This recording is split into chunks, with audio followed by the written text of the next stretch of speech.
Di era Presiden Jokowi, beliau sudah tunjukkan perhatian yang luar biasa untuk Papua. Pembangunan yang luar biasa. Papua dianak emaskan di era kepemimpinan Bapak Jokowi. PT Freeport direbut mayoritas sahamnya oleh Bapak Presiden Jokowi. Itu semua demi Papua. Kurang apa Presiden Jokowi memperlakukan Papua? Demi untuk merangkul Papua.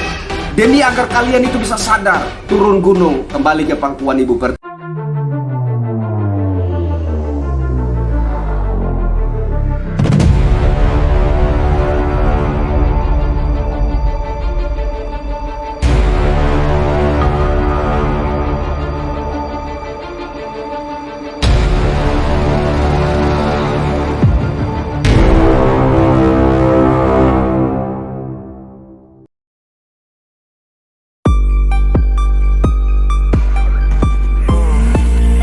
Papua memanas, akan ada demo besar-besaran.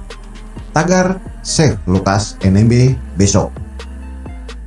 Ditulis oleh Erika Ebener. Miris memang, di satu sisi pemerintah ini berusaha mati-matian untuk membangun tanah Papua. Di sisi lain, Gubernur Papua Lukas NMB yang sudah ditetapkan tersangka karena korupsi ratusan miliar hingga triliunan dibela warga Papua. Gak heran kalau Presiden Indonesia sebelum Jokowi tidak mau membangun Papua. Mungkin hal-hal seperti ini sudah terbayang oleh mereka dan mereka malas untuk berurusan. Hari ini muncul isu bahwa di Papua situasinya memanas karena diberitakan akan terjadi unjuk rasa besar-besaran di tanah Papua besok tanggal 20 September 2022. Unjuk rasa atau demo ini dilakukan oleh warga dari segala lini masa dengan tema Save Lukas NMB. Tagar Save Lukas NMB ini dimunculkan dalam rangka membela Lukas NMB yang sudah ditetapkan sebagai tersangka oleh KPK beberapa waktu lalu dan sekarang merasa terkurung di rumah dinasnya.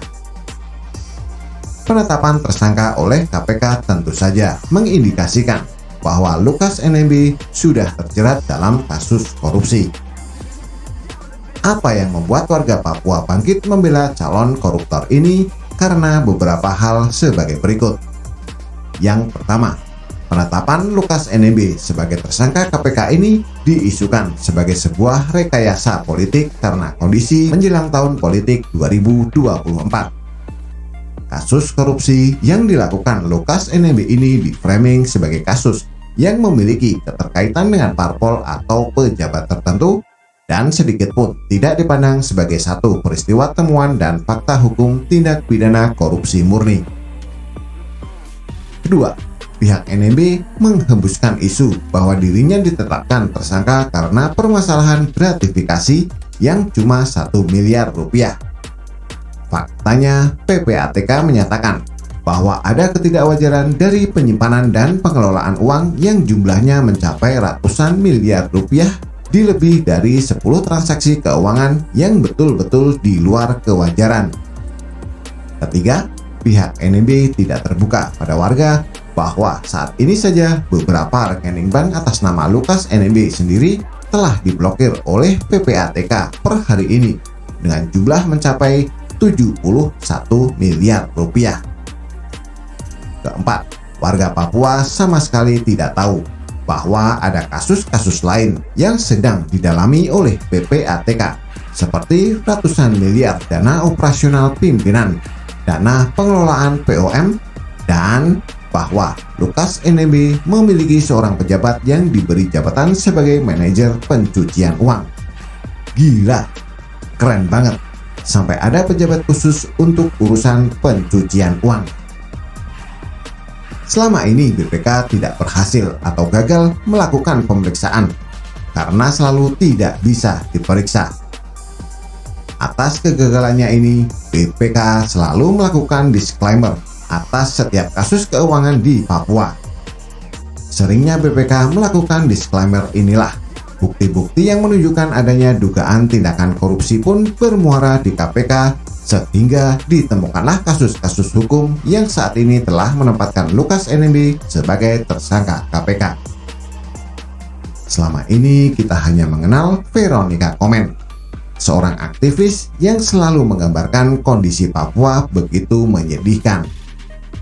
Ternyata ada sosok lain yang berkuar-kuar lebih tajam dari Veronica Komen tentang Papua, dan dia seorang pendeta gereja bernama Pendeta Dr. Andes Socrates S. Yoman MA, yang biasa menyebut dirinya Gembala Dr. Socrates S. Yoman. Kalau kalian menggoogling nama ini, kalian akan menemukan sederet tulisan dia yang mengatasnamakan agama, bagaimana dia merasa prihatin terhadap kondisi Papua. Seperti misalnya tulisan dia di tahun 2017 menyatakan, kenapa ruko-ruko, kios-kios yang di pasar semuanya dikuasai orang pendatang? Kenapa mama-mama yang pikul noken berisi hasil alam ini hanya dapat tempat di emperan ruko atau di tempat-tempat terbuka yang sedikit kumuh? Kenapa tidak ada kebijakan pemerintah bagi mama-mama ini untuk punya tempat permanen seperti ruko atau kios jual hasil bumi? Buat saya, kalimat seperti itu adalah sebuah kalimat provokasi. Nah, si Gembala Dr. Socrates S. Yoman ini adalah salah satu pendukung dan pembela berat Lukas NMB. Dia pernah menyebarkan sebuah artikel tulisannya sendiri dalam pembelaannya atas tindakan korupsi Lukas NMB yang menyatakan bahwa pada bulan Maret 2019 Lukas ke Jakarta untuk berobat dan tinggal di Jakarta karena ada COVID-19 dan ada lockdown. Sehingga pada bulan Mei 2019, dia meminta seseorang bernama Tono untuk mentransfer uang sebesar 1 miliar rupiah melalui BCA. Baru tahu saya kalau pandemi COVID-19 buat si Gembala dan Lukas NMB ini terjadi di tahun 2019. Apa salah ketik ya? Tidak mungkin. Dia menulis 2 kali tahun 2019, yaitu Maret 2019 dan Mei 2019. Masya Allah, Tuhan telah membuka borok si Gembala, seorang ahli agama yang tak sungkan untuk berdusta demi membela pemberi cuan. Indonesia masuk masa pandemi COVID-19 itu diumumkan pada tanggal 2 Maret 2020. Bagaimana Lukas NMB bisa terkena COVID, berobat, dan menjalani masa lockdown di Jakarta pada bulan Mei 2019? Demi untuk menjustifikasi gratifikasi uang 1 miliar yang terjadi di bulan Mei 2019. Tuhan telah menggelincirkan pikiran dan jari si Gembala Dr. Socrates S. Yoman saat dia menuliskan pembelaannya pada sang koruptor.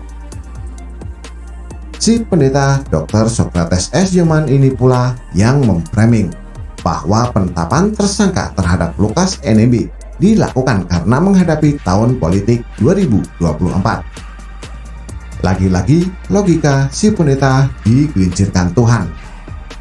Sebuah tuduhan serius setingkat korupsi tidak bisa diciptakan hanya karena menghadapi tahun politik. Kegagalan BPK dalam memeriksa keuangan Pemprov Papua selama bertahun-tahun sudah menjadi bukti awal. Temuan PPATK yang menemukan Lukas NMB bisa melakukan transaksi tunai sampai 560 miliar rupiah dengan satu kasino perjudian di luar negeri. Itu duitnya memang dicetak sendiri dalam sehari. Bahkan tanggal 10 Mei 2020 saja, Mahfud MD sudah pernah mengumumkan adanya 10 kasus korupsi besar di Papua dan kasus-kasus Lukas NMB masuk di dalamnya. Saya menemukan berita tentang 10 kasus korupsi besar di Papua dilansir di tahun 2021. Sungguh ini mencengangkan. Ada daerah yang gubernurnya korupsi besar-besaran, apalagi uangnya sampai dipakai untuk berjudi hingga 1,5 triliun lebih. Lalu diciduk oleh KPK, tapi warganya mau unjuk rasa besar-besaran untuk membela si koruptor. Ini hukum alam apa yang sedang diberlakukan? Bagaimana menurut Anda? Silahkan tulis komentar di bawah.